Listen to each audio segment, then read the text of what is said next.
अस्सलाम वालेकुम and welcome to sports floor. So are you ready? आज पाकिस्तान और अफगानिस्तान के दरमियान ट्राई नेशन सीरीज़ का फाइनल शारजा में खेला जाएगा। दोनों टीमों के दरमियान अब तक ट्राई नेशन सीरीज़ में 2 मैचेस खेले गए हैं। एक में पाकिस्तान को कामयाबी मिली, एक में अफगानिस्तान को कामयाबी मिली। एक में पाकिस्तान ने पहले बैटिंग की, एक में अफगानिस्तान ने पहले बैटिंग की। आज सवाल ये है कि कौन सी टीम कामयाबी हासिल करती है, और उससे बड़ा सवाल ये है कि पहले बैटिंग कौन करता है। बिकॉज अब तक ट्राई नेशन सीरीज़ में हमने ये देखा है कि जो पहले बैटिंग कर रहा है वही कामयाबी हासिल कर रहा है। ऐसे में क्या पाकिस्तान को यूएई के खिलाफ कोई हिकमत अमली चेंज करनी चाहिए थी, डिफरेंट तरह से आना चाहिए था ताकि प्रैक्टिस हो सकती थी।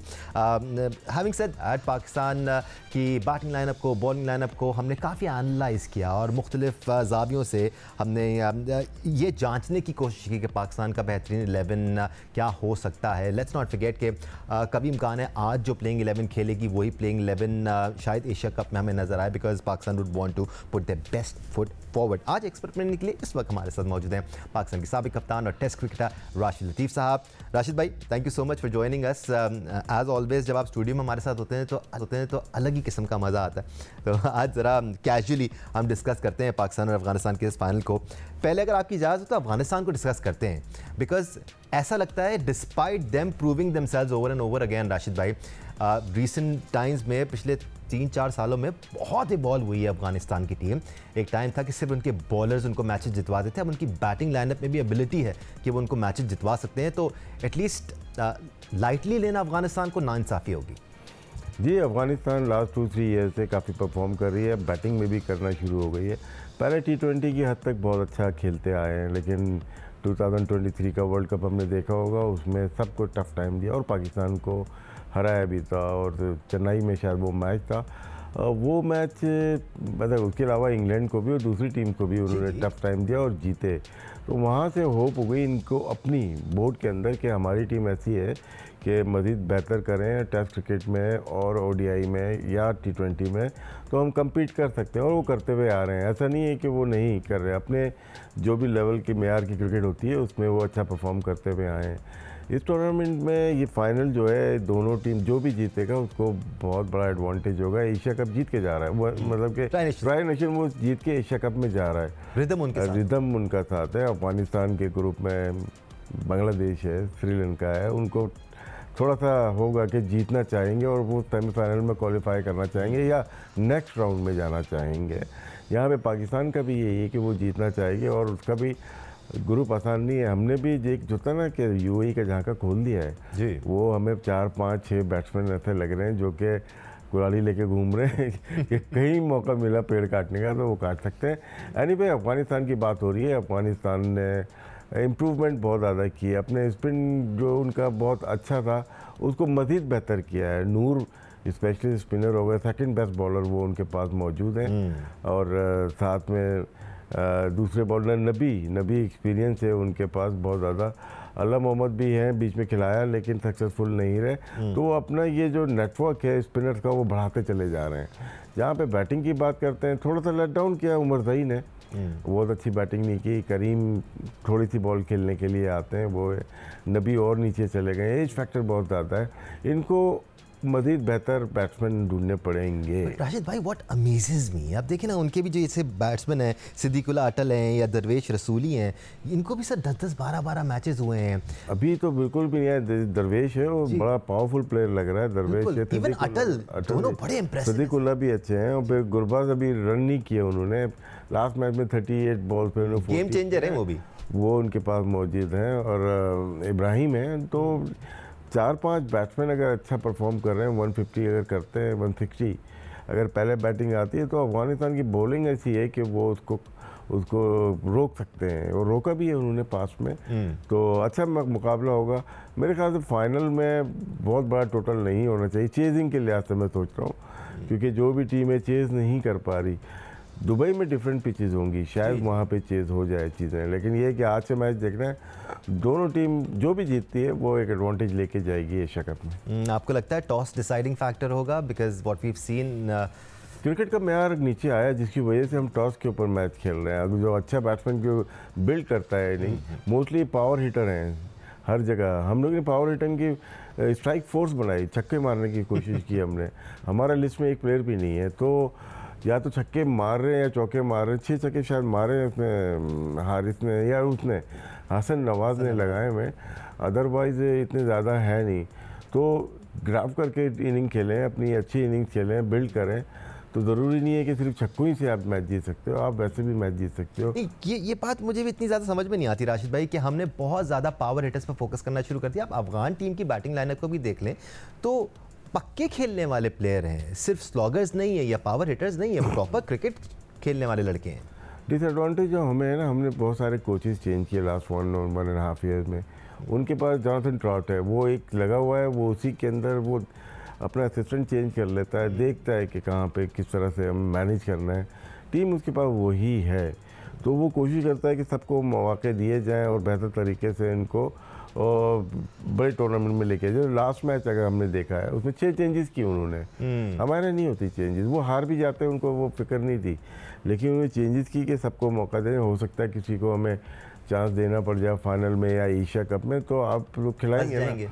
तो जॉनथन ट्रॉट से बहुत ज़्यादा फ़र्क पड़ रहा है अफगानिस्तान टीम को, उनकी टीम मैनेजमेंट भी चेंज नहीं हो रही है। हमारे तो जहाँ चेयरमैन चेंज होते हैं लास्ट 4 ईयर्स में उठा के देख लें, मैं उसमें डिटेल में जाना नहीं चाहता, लेकिन ये हमारे सिस्टम में ये प्रॉब्लम्स रही हैं। माजी में ज़्यादा झांके बगैर क्या मैं आपसे ये सवाल करने की गुस्ताखी कर सकता हूँ कि इस वक्त कौन सी टीम आपको बेहतर सिम्त में जाती हुई नज़र आ रही है? हम लोग इंडिविजुअल टीम है, हमारी टीम नहीं है इस वक्त, मादरत के साथ। एक होती है ना टीम, हम लोग जीतते हैं इंडिविजुअल परफॉर्मेंस। फ़हीम अशरफ ने 4 आउट कर दिए, हसन नवाज आया नीचे 70 रन कर दिए। पार्टनरशिप जोड़ा बनना वो मुश्किल हो जाता है कि हारिस रऊफ ने अच्छी बॉलिंग की है तो शाहीन ने भी अच्छी की, पार्टनरशिप लगी। एक छक्के खा रहा है, एक फिर अच्छी बॉलिंग कर रहा है, तो वो प्रॉब्लम होती है। अफगानिस्तान में वो स्ट्रेटजी को लेके चलते हैं, अगर नूर आएगा तो नूर के साथ राशिद खान ये 3 ओवर एक साथ करेंगे, यहाँ पे हमें किल करना है, मैच अपने पास लेके 6 ओवर में इतना प्रेशर डाल देते हैं राशिद भाई दूसरी टीम पे। तो वो चीज़ अब मिसिंग है हमारा में इंडिविजुअल पे कि अबरार आजा खेल लो। अबरार को मार खिलाने के लिए खिलाया था, वैसे मार को दिखा दिया। उल्टा 4 विकेटें वो ले गए। बट ये बातें हम करते आ रहे हैं अपने शो में। अब पाकिस्तान पे आ जाते हैं राशिद भाई। ये बातें हमने काफ़ी डिटेल में डिस्कस की कि क्या अबरार और सुफियान को साथ खेलना चाहिए, उसमें क्या कॉम्प्लेक्शन होगा आपकी बॉलिंग लाइनअप का। तो ये सवाल अब प्रेस कॉन्फ्रेंसेस में भी इन प्लेयर्स से भी किया जा रहा है। अबरार से भी ये सवाल हुआ था कि आप और सुफियान एक साथ नहीं खेलते, जिसका उन्होंने जवाब दिया कि हमारे पास एक तो साइम अयूब भी हैं, फिर मोहम्मद नवाज़ भी हैं और सलमान अली आगा कप्तान जो हमारे हैं वो खुद भी बॉलिंग कर लेते हैं। जी ये जवाब था अबरार का। आपकी नज़र में क्या पाकिस्तान को सुफियान और अबरार दोनों के साथ जाना चाहिए, नोइंग कीपिंग इन माइंड कि आपके पास नवाज़ भी हैं और साइम अयूब भी हैं और सलमान अली आगा भी हैं? अबरार का जवाब बनता नहीं था कि प्रेस कॉन्फ्रेंस में इतना बड़ा जवाब दे, वो तो कोच का था, या तो उसको लिख के दिया था, बोला था, दिमाग में डाल के दिया था कि ये बोलना है। सुफियान और अबरार का मुकाबला ही नहीं है, ठीक है ना। एक ने एक फर्स्ट क्लास भी नहीं खेला हुआ है। देखिए ये शोल्डर की चीज़ है, शोल्डर जितनी बॉलिंग करेंगे आप उतना स्ट्रांग होगा। मैं पहले भी बोल चुका हूँ, खिलाएं और निकाल लें। और बॉलर्स का भी टेम्परामेंट डेवलप होता है राशिद भाई। इनको होता है कि खिलाएं और निकाल लें। आपने खिलाया, 2 मैचेस हो गए, 3 मैचेस नाम हो रहा है, थोड़ा साइड पे कि आप फर्स्ट क्लास खेलें, आपको हम डेवलप कर रहे हैं जी। जब कभी ज़रूरत पड़ेगी हम आपको वापस लेके आएंगे। फैसल अकरम अगर देखें वो ज़्यादा फर्स्ट क्लास और छोटा भी है, एब्सोल्युटली, वो ज़्यादा खेल के आ रहा है। तो इनका ये जो है, जो सुफियान का शोल्डर में इतनी पावर नहीं है, वो प्रेडिक्टेबल है, वो एक ही बॉल करता है, उसके पास रॉन्ग वन नहीं है, बहुत कम है। वो स्लो करेगा, जब स्लो करेगा शोल्डर थकता है तो तीसरा चौथा ओवर मैंने जो नोट किया है हर मैच में नहीं होगा, पीछे गिरना शुरू होगी या फुल टॉस होगी, तो वहाँ पे वो वेट करते हैं ऐसी बॉलिंग मिले। दोनों साथ खेल सकते हैं, ऐसा नहीं है, लेकिन अभी इनको बहुत वक्त की ज़रूरत है सुफियान मुकीम को। टू अर्ली है कि ये इतना लोड बर्दाश्त कर सकें, थोड़ा मुश्किल हो रही है उनको। जो हमने देखा लेके आते हैं, बहुत बात होती है, एक मैच में अच्छी बॉलिंग करते हो, एक मैच में इतनी मार खाते हैं कि यार क्या हो गया है।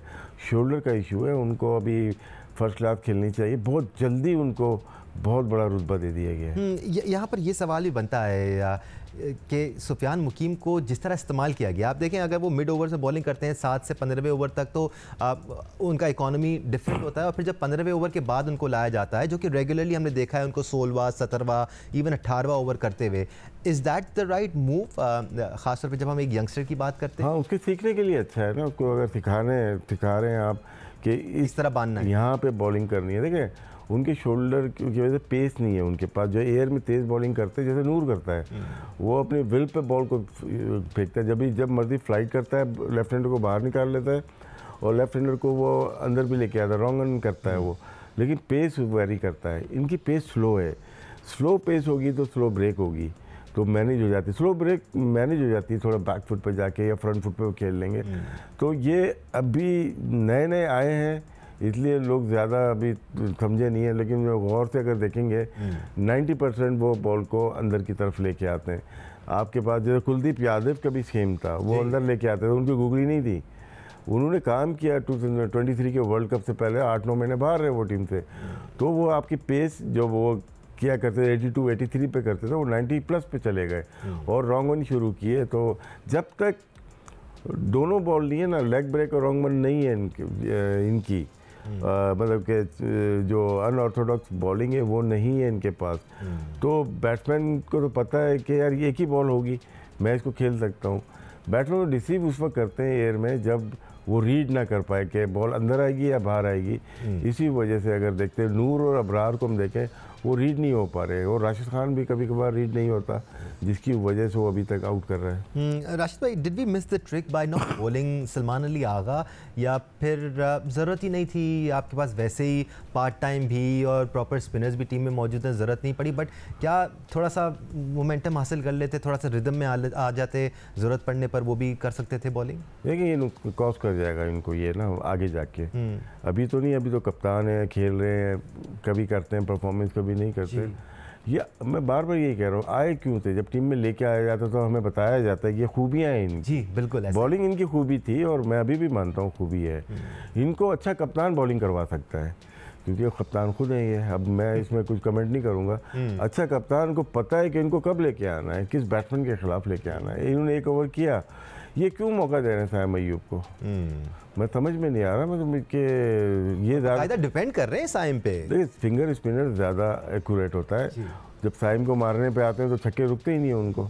अच्छी बॉलिंग कर रहे हैं, ये नहीं है, लेकिन उनका फोकस बैटिंग से हटता चला जा रहा है। साइम अय्यूब के 40-41 मैच में 450 हैं, जिस कैलिबर का वो प्लेयर है एब्सोल्युटली उसके लिहाज से साथ नहीं दे रहा, उसके स्टैट्स, उसकी बैटिंग बिल्कुल साथ नहीं दे रही। अब यही परफॉर्मेंस सलमान अली आगा की अगर रही, यही परफॉर्मेंस अगर साइम अय्यूब की रही, तो कितने अर्से 10 इनिंग और देगा पाकिस्तान क्रिकेट बोर्ड। यहाँ पे ख़ास आदमी किस वक्त आम हो जाता है ये इनको अंदाज़ा नहीं है। राइट, हम सलमान अली आगा की बात कर ही रहे हैं, तो मेरे ख्याल से अब उनकी कप्तानी भी डिस्कस होनी चाहिए, बिकॉज राशिद भाई रिसेंट टाइम्स में जो हमने कप्तान बनाए उनकी कप्तानी पर सवालिया निशान उठे। हमने ये भी बातें की कि पहले से प्लान्स लेके आ जाते हैं, शायद सोचा हुआ होता है कि ये वाला ओवर ये प्लेयर करेगा, ये वाला ओवर ये प्लेयर करेगा। क्या ये चीज़ आपको सलमान अली आगा की कप्तानी में नज़र आ रही है? क्या हमें ये देखने को मिल रहा है कि वो सिचुएशन के हिसाब से बॉलर्स को लेकर आ रहे हैं अटैक में, या फिर वो सोच समझ के प्लान लेके आ रहे हैं? एक लिमिटेड सोच है जिसके ऊपर काम कर रहे हैं ज़्यादा। देखें ये जो रिस्ट्रिक्शन जो होती है ना पावर प्ले की या इसकी, इसमें लिमिटेड आपके डिसीजंस होते हैं। शुरू होती है कप्तानी आपकी पावर प्ले के बाद शुरू होती है, कौन प्लेयर, कौन सा बॉलर आपके पास आएगा, लास्ट 3-4 ओवर्स कौन करेगा, मिडिल ओवर में कौन करेगा, आपकी फील्ड प्लेसिंग क्या होनी चाहिए। 4 फील्डर तो आपको दायरे में रखने ही रखने इसमें, तो उसमें किससे बॉलिंग कर रहे हैं ये रिलाई करते हैं नवाज़ पे। नवाज़ जिस दिन अच्छी बॉल करेगा इनकी कप्तानी बहुत अच्छी नज़र आएगी आपको।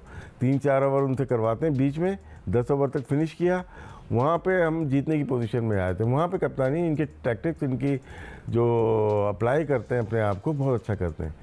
जब नवाज़ मार खाता है ना 2 ओवर में, फिर इनको समझ में नहीं आता, फिर ये लेके आ जाते हैं पार्ट टाइम बॉलर्स को।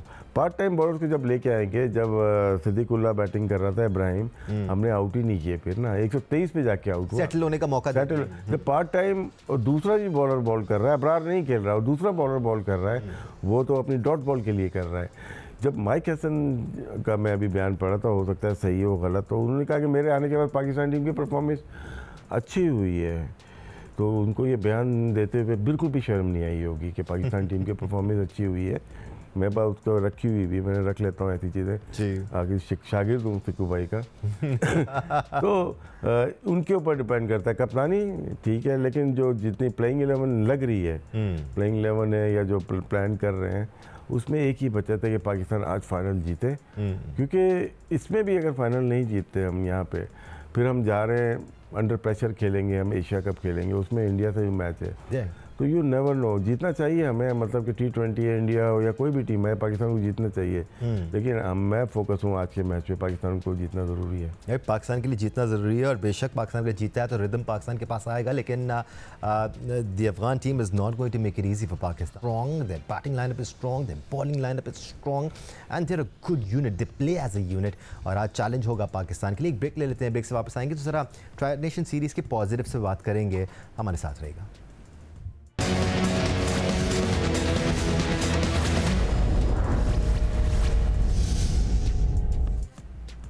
Welcome back once again to sports floor. Sports floor पे हमारी हमेशा से ये कोशिश होती है कि पाकिस्तान टीम की बेहतरी के लिए बात की जाए, ना सिर्फ मौजूदा सूरत हाल में जो हमें बेहतरी नज़र आ रही है उस पर बात करें, बल्कि आगे के बारे में भी सोचें। और ज़रूरत होती है इस बात की कि आप प्लानिंग करें सही तरह से ताकि आप हर किस्म के प्रॉब्लम से निपट सकें। कुछ प्रोज़ की बात कर लेते हैं राशिद भाई। फ़खर ज़मान का एक लीन पैच चलता आ रहा था, ट्राई नेशन सीरीज़ में उन्होंने कुछ अच्छी वैल्यूबल नॉक्स खेली।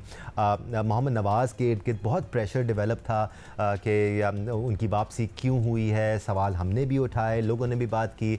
But Nawaz not only delivered with the ball, he delivered with the bat as well. कुछ वैल्यूबल इनिंग्स उन्होंने, कैमियोज ही सही लेकिन कुछ वैल्यूबल इनिंग्स ज़रूर खेली हैं, तो ये पॉजिटिव्स हैं पाकिस्तान टीम के।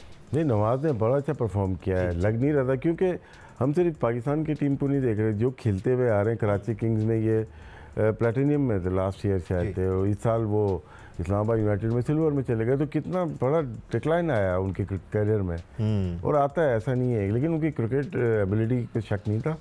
वो आए, उन्होंने बॉलिंग की, स्पेशली बॉलिंग में उन्होंने बहुत अच्छा परफॉर्म किया। बैटिंग में टाइम इतना कम मिलता है, लेकिन फिर भी जब ज़रूरत पड़ी तो उन्होंने रन्स किए हैं पाकिस्तान के लिए। वो ये पॉजिटिव साइन ज़रूर है, लेकिन उन पर रिलाई नहीं कर सकते क्योंकि उनका सैम्पल साइज़ छोटा नहीं है, बड़ा है। उनके जो बॉलिंग का एनालाइज करेंगे हम, वो छोटा मोटा नहीं है, बड़ा है। उसमें बहुत रेयर केसेस हुए हैं जिसमें उन्होंने T20 मैच जिताए हों। वनडे में उनके स्पेल लगे हैं, अच्छी बॉलिंग की है उन्होंने, स्पेशली इन ढाका जो लास्ट हुआ था बहुत पहले, उसमें मुल्तान में हम खेले थे 22 में शायद अगेंस्ट वेस्ट इंडीज़ या 23 में। लेकिन बॉलिंग में हम बहुत ज़्यादा रिलाई नहीं कर सकते अभी भी। उनकी जो बॉलिंग है थोड़ा सा एज फैक्टर आ जाता है, एक्सपीरियंस आ गया उनका, लेकिन जब ज़रूरत पड़ती है तो शायद यहाँ पे इतनी अच्छी बॉलिंग नहीं कि हम ये मैं मान सकता हूँ वेस्ट इंडीज़ के ख़िलाफ़ वेस्ट इंडीज़ में, बांग्लादेश के ख़िलाफ़ बांग्लादेश में बहुत ही अच्छी बॉलिंग की है। अगर इसको कैरी करते हैं तो ये अबरार के बाद दूसरे बेहतरीन बॉलर होंगे अगेंस्ट इंडिया ही में, मैं तो बोलूँगा, या एशिया कप में। तो इन पर हम फिर रिलाय बहुत ज़्यादा कर रहे हैं, लेकिन बहुत ज़्यादा रिलाय सिर्फ इन पर नहीं करना चाहिए क्योंकि ये बहुत दफ़ा टीम से बाहर होके आए हैं। आपको लगता है कि अब मौजूदा सूरत हाल में टीम का जो मौजूदा ढांचा है, जो मौजूदा कॉम्बिनेशन है, उसमें इनकी जगह बनती है और एटलीस्ट एशिया कप में हम इनको टीम का हिस्सा देखें? प्लेइंग 11 में तो आते हैं। मैं तो सिर्फ ये कह रहा हूँ कि जो 4 ओवर पे सोचेंगे मैच जिता देंगे, हो सकता है जिता दें, ऐसा नहीं, प्लेयर तो जिताने के लिए खेलता होता है, लेकिन बहुत रिलाई नहीं कर सकते। इनके जब T20 ऐसा फॉर्मेट में जब आपको लगना शुरू होते हैं तो रुकना मुश्किल हो जाता है। इसलिए आपका बैकअप भी अच्छा होना चाहिए। साइम अयूब अच्छा बैकअप तैयार हो रहा है कि वो कर सकता है, फ़हीम अशरफ है इनके पास, लेकिन साथ में 2 फास्ट बॉलर जो हमारे हैं उनको भी परफॉर्म करना पड़ेगा। ये यूनिट है पूरा जी। जिस तरह हम बैटिंग को लेके चलते हैं, यार ये 2 ओपनर है, मिडिल ऑर्डर है, हर कोई थोड़ा थोड़ा परफॉर्म करेगा तो हम 160 तक जा सकते हैं। इसी तरह बॉलिंग में भी है कि एक ने 4 ओवर में 20 रन दिए, एक ने 35 भी दे सकता है, एक 40 भी दे सकता है, अबरार आके 15 रन दे। तो यही एक पार्टनरशिप होती है जो कि टीम वर्क होता है, जो लेके चल रहे होते हैं। सिर्फ इंडिविजुअल पे हम नहीं रह सकते। आप रन देने की बात राशिद भाई, तो मेरे दिमाग में एक ही नाम बहुत ज़ोर से चीखें मार रहा था और वो हसन अली का नाम था। क्योंकि लेट्स फेस इट राशिद भाई, अब वो 12-13 की इकोनॉमी से रन दे रहे हैं। अगर वो किसी एक मैच में 3-4 विकेटें ले भी लेते हैं and he ends up giving away 55-60 runs, तो आपके लिए थोड़ी सी मुश्किल कंडीशन बन जाती है उसको चेज डाउन करना और इतने रन्स बनाना। जिस तरह से नवाज आए थे टीम में, लेकिन उन्होंने परफॉर्म किया एब्सोल्युटली, उसी तरह हसन भी आए टीम में, लेकिन हसन ज़्यादा परफॉर्म अच्छा करते हुए आए हैं। ये कराची किंग्स के लिए लास्ट सीजन अगर हम देखते हैं, उन्हीं ने ज़्यादातर मैचेस जिताए, उन्होंने अच्छी बॉलिंग की है, इसमें कोई डाउट नहीं है, और बॉलर अच्छे हैं। लेकिन इंटरनेशनल में क्या हो गया, मैं खुद हैरान, क्योंकि न्यू बॉल तो वो घुमाते हैं, चाहे वो बांग्लादेश में खेले या वेस्ट इंडीज, वो चीज़ नज़र नहीं आई। 1-2 ओवर करके वापस आते हैं तो और डाउन हो रहे हैं। उनका 13+ का इकॉनमी रेट है, जो कि उस जैसे बॉलर के को जेब नहीं देता। तो शायद हम जो रिलाई कर रहे थे कि हसन अली आएंगे, क्योंकि आए हसनैन के ऊपर, इससे अच्छा तो हमारे पास हसनैन थे जी। वो भी इतने रन खाते, कम खाते थे, लेकिन एक होप होती थी कि सर पे मार देंगे या बोल्ड कर देंगे। लेकिन आपकी ये बात समझ में आई राशिद भाई कि ऑप्शन था आपके पास वसीम जूनियर की सूरत में, आप देख रहे थे हसन अली को मार पड़ रही है, लेकिन फिर भी आपने चेंज नहीं किया। क्या वो उनकी 4 विकेटें काफ़ी थी उनकी जगह को मुस्तहकम करने के लिए? जो इन्होंने प्लान किया होगा, न्यू बॉल का भी किया होगा और डेथ ओवर में भी किया होगा। मोहम्मद वसीम जूनियर अच्छे बॉलर हैं, वनडे के मुझे ज़्यादा बेहतर लगते हैं, लेकिन मैं फॉर्मेट में ये नहीं बोलूँगा कि खिलाना चाहिए नहीं खिलाना चाहिए, ऐसा नहीं है। वो बैट के नीचे बहुत ज़्यादा बॉल देते हैं, जो उनका मिस फायर होता है, जो यॉर्कर होती है स्विंगिंग एक्शन में। तो सर क्या 13 रन पर ओवर दे देगा जो कि हसन दे रहा है? हाँ, ट्राई कर सकते हैं, जिस तरह से आपने मौके दिए हैं दूसरों को। मोहम्मद वसीम को तो हम लास्ट ईयर भी सेंट्रल कॉन्ट्रैक्ट में थे, उनको नहीं खिलाया, शायद इंजरी थी, इस दफ़ा भी अब सेंट्रल कॉन्ट्रैक्ट के बाद कोई मैच नहीं खेले। क्योंकि यही बात है ना अब राशिद भाई, एक तो हमारे जो फैंस हैं, अब वो सोशल मीडिया की वजह से फैन से बोलेंगे, उनसे बोले बोर्ड से 17 बनाएंगे तो उनका नाम आएगा टीम में 15 बनाएंगे ना तो शायद 2 प्लेयर का नाम। मैं मोहम्मद हारिस की तरफ आ रहा था, बिकॉज ये भी एक पॉइंट ऑफ व्यू सामने आ रहा था कि मोहम्मद हारिस नहीं तो फिर कौन, तो कौन ऑप्शन है आपके पास? वही बात कि जिस तरह हसन अली 13 रन दे रहे हैं, मोहम्मद वसीम जूनियर भी 13 रन दे देगा भाई। जिस तरह 10 इनिंग्स में 40 रन हारिस ने बनाए हैं, उसी तरह हसीबुल्ला भी बना लेगा, रोहिल नज़ीर भी बना लेगा, इसमें क्या है? देखिए, जब आप इंटरनेशनल क्रिकेट खिलाते हैं किसी को भी, या तो कीपिंग बहुत अच्छी हो कि आपको एक मास्टर खिलाएं, नहीं इन बॉलर की बॉल ही नहीं पीछे जाती ना, तो वो ज़रूरत नहीं पड़ रही उनकी कीपिंग पे। तो अगर बॉल पीछे नहीं जा रही, आप इतना रिलाई नहीं कर रहे विकेट कीपर का, तो फिर इनको ड्रेसिंग रूम में बिठा दें। और फिर फरहान को आपने एज ए सेकेंड कीपर किया है ना, एक प्लेयर ज़्यादा खेल रहा है, मतलब देख नहीं 2 ज़्यादा खेल रहे हैं हमारे, 9 से हम खेल रहे हैं। हारिस अगर नहीं होते करने को तो वो आज खेले 6 छक्के मार दे, वो नहीं है। लेकिन मैं हिस्ट्री देखूंगा, अगर ये 10 मैच के बाद एक छोटी सी इनिंग खेल रहा है तो फिर मुझे ज़रूरत नहीं है। हाँ, कीपिंग में अगर ऐसा है कि आप उसके बगैर खेल ही नहीं सकते, ऐसा भी नहीं है कुछ। लेकिन अब फिर फरहान को अगर एज ए सेकेंड कीपर है तो उसकी जगह आप एक स्पेशलिस्ट स्पिनर डाल सकते हैं, आपके पास ऑप्शन तो हैं। आप बात कर रहे हैं हसन अली की, हसन अली को खिला दें, या आप बात कर रहे हैं वसीम जूनियर की, उनको खिला दें, या सुफियान मुकीम को खिला दें, आपके पास ऑप्शन तो मौजूद है। अबरार और सुफियान दोनों को खिला दें, दोनों को खिला सकते हैं ना, आपको दोनों को खिला ही नहीं रहे। लेकिन जिस तरह से हारिस को इतने मौके मिले, शायद मेरा नहीं ख्याल कि इतने ज़्यादा किसी और विकेट कीपर को यहाँ पे मिले। हम जो आदम खान की बात करते हैं, आदम खान तो बेचारा अपने वजन से ही बाहर हो गया ना, और प्रेशर पड़ा उसके ऊपर।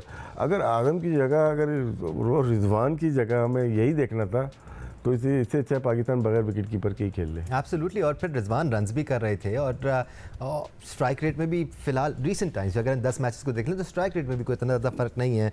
हम छक्के अच्छे मार रहे हैं। ऐसा है कि हारिस अपना गेम छोड़ा हुआ है, मेरे ख्याल से उनको 4-5 नहीं, ज़्यादा बॉल भी नहीं मिलती, लेकिन जो इम्पैक्ट होता है ना वो 5-6 बॉल पे भी नज़र आ जाता है आपको। लेकिन अनफॉर्चुनेटली बांग्लादेश के खिलाफ एक 100 किया है, उसके बाद से इनकी वो बैटिंग नज़र नहीं आई है, इसीलिए हर कोई वो बात कर रहा है। हम भी मजबूरन, मैं इतनी बात नहीं करता किसी प्लेयर के खिलाफ या, लेकिन उनकी परफॉर्मेंस नहीं आ रही। अगर 10 इनिंग में उन्होंने रन नहीं किए, इसका मतलब है कि हमें उनकी जगह फरहान को खिला लें, वो टीम में रहें। अगर बोर्ड का शौक यही है या मैनेजमेंट का कि हमें इसको लेके चलना है, रिजवान को नहीं आने देना, या हसीब को नहीं आने देना, या आजम को नहीं आने देंगे, या रोहिल को शौक पूरा करें, लेकिन टीम के अंदर प्लेइंग 11 में खिलवाड़ ना करें। एब्सोल्युटली, क्योंकि इसका नुकसान फिर पाकिस्तान टीम को ही होता है। ये वो एक स्पॉट है जो, जैसे राशिद भाई कह रहे हैं, किसी बॉलर की तरफ जा सकता है, किसी बैटर की तरफ जा सकता है, आप मजीद ऊम्फ क्रिएट कर सकते हैं अपनी प्लेइंग लेवल में। इसी तरह राशिद भाई, मेरे ख्याल से साहिबजादा फरहान का भी जिक्र होना ज़रूरी है, बिकॉज सालों पहले हमने उनको मौका दिया था, फिर वो गायब हो गए, डोमेस्टिक में बेतहाशा रन्स करके वो वापस आए। We should expect more from Sahibzada Farhan as well, although उन्होंने डिलीवर किया है, ऐसी बात नहीं है, रन्स कर रहे हैं, लेकिन और ज़्यादा डिलीवर करना है उन्होंने। हाँ, डिमांड हमें, हमारी, हम लोग डिमांडिंग लोग हैं। वो स्टार्ट अच्छा ले रहे हैं, पहले ओवर में 2 चौके या छक्के मार देते हैं, फिर तीसरे आउट जल्दी हो रहे हैं। 18-20 रन किए, 8-9 बॉल 10 बॉल पे किए, वो बाहर आ रहे हैं। उनको जाना पड़ेगा, थोड़ा डीप जाना पड़ेगा। 8-9 ओवर तक जाएंगे तो हमारे मैच साइड पे हो जाएगा, क्योंकि फ़खर को भी खेलना पड़ रहा है तेज़। फ़खर को, बाबर को, रिजवान को, मैनेजमेंट को बोलने की ज़रूरत नहीं थी कि आप ऐसा खेलें। इनका एक नेचुरल गेम है, उसे वो बाहर नहीं आ सकते। आपने ट्राई करके देख लिया बहुत सारा। पहले हमारे 40 पे 1 आउट होता था, अभी 45 पे या 54 पे 3 आउट हो जाते हैं। इसको देखते हुए फ़खर पे रिलाई करना चाहिए हमें। फ़खर को खेलने दें, फरहान के साथ या फाहिम के साथ खेलता हुआ जाएगा। वो नॉर्मल क्रिकेट खेल के भी वो मैच जितवा रहा है और उसको पता है कि ये गेम कैसे खेली जाती है। उससे ज़्यादा किसको पता होगा इस टीम के अंदर? मैनेजमेंट से ज़्यादा उसको मालूम है कि यार T20 ऐसे खेला जाता है। उसका ओढ़ना बिछोना T20 या वनडे क्रिकेट थी ना शुरू से। कराची की क्लब क्रिकेट देखें, वो गया 8-10 साल वो खेला है। वो बाद में मर्दान गया है ना, लेकिन वो तो खेला तो यहीं पे। तमाम क्रिकेट उसका बिल्डअप ही ऐसे हुआ है, तो उसको सिखाने की ज़रूरत नहीं है कि आप हर बॉल पे मारें। वो पिछला मैच अगर वो हर बॉल पे मारता आउट हो जाता तो ख़त्म हो गया था मैच। वो अपने एक्सपीरियंस से मैच को निकाल के ले गया। फरहान के बाद फरहान थोड़ा था अपने ऊपर भी एतमाद कर, सिर्फ मारना नहीं है। जी वो 20 बनाना है। हमें 20 रन नहीं चाहिए एक ओवर में, हमें 10-10 करके 60-65 ही चाहिए। लेकिन आपको इसमें कभी आउट भी हो जाते हैं, लेकिन ज़्यादातर आप आउट हो रहे हैं, इसलिए आपको लेके जाना पड़ेगा। कभी ना आउट हो और फिर वर्ल्ड में अपना नाम करें। ऐसा होगा कि अगर 20-25 करते रहेंगे तो लोग भूल जाएंगे 6 महीने बाद। लेकिन आप करेंगे 60-70 हर दूसरी तीसरी इनिंग के बाद, फिर बोलेंगे यार ये है परफॉर्मेंस। हम एकदम मिलाते थे सही दनवर आमिर हर तीसरे मैच में रन करते थे, वो हर तीसरे मैच में रन करते थे। और सबसे ज़्यादा अच्छी बात उनकी ये थी कि सिर्फ पहले खेलते वक्त नहीं करते थे, चेस करते हुए करते थे। जब 260-70 रन लगे हुए होते तो चेस करते हुए जिम्मेदाराना इनिंग खेलते थे और अपनी टीम का स्कोर 190-200 तक पहुंचाते थे, ताकि फिर नीचे आने वाले उनको चेस डाउन करें। ये एक और बहुत बड़ा प्रॉब्लम नज़र आ रहा है राशिद भाई के पहले खेलते हुए तो फिर भी रन स्कोर हो जाते हैं, लेकिन जब आप चेस कर रहे होते हैं तो बाकायदा नर्व्स। ये कैसे आपके दिमाग में ये सवाल आया कैसे, ये मुझे बताएं पहले। मुझे ये इस तरह आया सर, क्योंकि हम बात कर रहे थे साहिबजादा फरहान की लंबी इनिंग्स खेलने की। तो उनकी जो लंबी इनिंग्स है वो हमें पहले खेलते हुए तो नज़र आ जाएंगी, लेकिन चेस करते हुए नज़र नहीं आती। हसन नवाज के लिए मेरा परसेप्शन थोड़ा सा इवॉल्व और चेंज इसलिए भी हुआ बिकॉज चेस करते हुए उन्होंने कुछ वैल्यूबल इनिंग्स खेली हैं और नॉट आउट रहे हैं और मैच जिताया है। That for me is a big yes for a player. हाँ, फिटनेस लेवल बहुत लो है हमारे प्लेयर्स का। हमारी जो लेग्स है ना बहुत वीक है। अगर 20 ओवर फील्डिंग करते हैं उसके बाद थोड़ा सा मुश्किल ज़रूर होता है। और चेज़ करना, जो जिसका डिफेंस अच्छा नहीं है ना और एक तरफ खेलने वाले प्लेयर कभी भी चेज़ नहीं करते, क्योंकि अगर आपको 8 रन चाहिए, एक ओवर में 8 रन चाहिए और आप 6 रन बना रहे हैं एक साइड पे, इस साइड वाले इधर साइड वाले भी ले जा रहे हैं, आप इधर 2 रन छोड़ रहे हैं। आप 2 रन छोड़ेंगे या 4 रन छोड़ेंगे एक ओवर में, तो वो फिर रिक्वायर्ड रन रेट बढ़ता चला जाएगा। अगर आपके पास लाइक ऑस्ट्रेलियन और इंडियन प्लेयर हैं जो दोनों साइड्स पे खेलते हैं चेजिंग में, अगर यहाँ पे आप 4 बना रहे हैं, यहाँ पे आप 6 बना रहे हैं, 4 और 6 बना रहे हैं, 8 रिक्वायर्ड, तो रिक्वायर्ड रन रेट नीचे आता चला जाएगा। हमारे यहाँ 1 साइडेड प्लेयर लॉन्ग ऑन से लेके स्क्वायर लेग तक खेलते हैं और बाकी 370 हम छोड़ देते हैं डिग्री, तो फिर वो रन बिल्ड होते रहते हैं। रिक्वायर्ड रन रेट जहाँ 8 का चाहिए फिर 9 का होता है, 10, 11, 12, 13 फिर सब ड्रेसिंग रूम में आ जाते हैं। इसकी वजह से चेज़ में प्रॉब्लम होती है। हमें प्लेयर्स सिर्फ छक्के मत सिखाओ इनको गेम में खेलना सिखाएं कि गैप में कैसे 2 रन बनाए जाते हैं, चौके गैप में पॉइंट पे, एक्स्ट्रा कवर पे या लॉन्ग ऑफ पे कैसे मारे जाते हैं। ये यूएई के देखें, वसीम को देखें या अली शान को देखें, वो तो मिड विकेट पे आते ही नहीं मारते। नवाज आया, उन्होंने रूम दिया अपना, रख के एक्स्ट्रा कवर छक्का मार दिया। हम क्यों नहीं शॉट मारते, हम मिड विकेट पे क्यों जाते हैं? तो यही वजह है कि वो उनको इतना एक्सपीरियंस नहीं है, एक्सपोजर नहीं है। लेकिन जो एक्सपोजर हमने दे दिया है 5 प्लेयर को, उनके अली शान हो गया, आसिफ खान हो गए और साथ में ये वसीम हो गए, राहुल हो गए, 1-2 प्लेयर और जोहेब खेला था लेफ्ट हैंडर। जी। ये अच्छे प्लेयर्स लग रहे हैं और बड़े ओकेजन में किसी भी टीम को, ये एशिया कप में सिर्फ पाकिस्तान की बात नहीं कर रहा, किसी भी टीम को ये टफ टाइम दे सकता है। राइट, कॉन्फिडेंस मीटर ज़रा जांच लेते हैं, कितना कॉन्फिडेंट है आज राशिद भाई कि पाकिस्तान मैच जीतेगा। 10 being very confident and 1 being not confident at all. Rashid भाई कहाँ पर हैं आप? 5, 6, 7, 8? यार ये मैचेस ना ना टॉस के ऊपर बहुत डिपेंड करता है, और जैसा आपने शुरू में इंट्रो में भी कहा था, टॉस मैटर करता है यहाँ पे। और जो टीम टॉस जीतेगी उसके बाद हम, अगर पाकिस्तान टॉस जीता है तो मैं ये समझता हूँ 90% पाकिस्तान के चांसेस हैं। अफगानिस्तान अगर जीतता है चांस तो 95% चांस। आप कितने कॉन्फिडेंट हैं कि आज पाकिस्तान कामयाबी हासिल करेगा? और अगर कॉन्फिडेंट नहीं है तो फिर आपने अपने आप से सवाल करना है कि मैं जो टीम के लड़कों की तारीफ क्यों कर रहा हूँ। देखें इसमें क्या होगा कि प्लेइंग 11 देख लेते हैं ना, अगर हमारे पास स्पिनर्स ज़्यादा खेल रहे हैं, तो इसका मतलब है पाकिस्तान मैच जीत जाएगा। अगर हमने 3 फास्ट बॉलर और एक ऑलराउंडर खिलाया है या 2 फास्ट बॉलर तो फिर मुश्किल हो जाती है कभी कभार। लेकिन फिर भी कहता हूँ प्लेइंग 11 एंड टॉस मैटर करता है, और हमारे होप है, हमें दुआ भी है कि पाकिस्तान यहाँ से जीते और कॉन्फिडेंटली एशिया कप के अंदर उतरे। अगर यहाँ पे हारता है खुदा न खास्ता तो पाकिस्तान को वो चीज़ शायद हर्ट करेगी जो मैच है। अफगानिस्तान तो 2 मैचेस हार जाएंगे, फिर आपका रैंकिंग के भी मसाइल होते हैं। लेकिन हम ये अच्छी बात करते हैं, तो आपने कहा था मजबूत बातें करनी है तो पाकिस्तान के लिए बात करते हैं कि जीतना चाहिए। राइट राशिद लतीफ़ साहब, बहुत शुक्रिया आपका, आपने हमें ज्वाइन किया। It's always a pleasure having you here. तो पाकिस्तान टॉस जीते या हारे, पहले बैटिंग करे या बॉलिंग करे, let's hope we win the match and we see some confidence rising up and we get into Asia cup with our heads held high. आज के लिए स्पोर्ट्स फ्लोर से इतना ही। अपना ख्याल रखें। अल्लाह हाफिज़।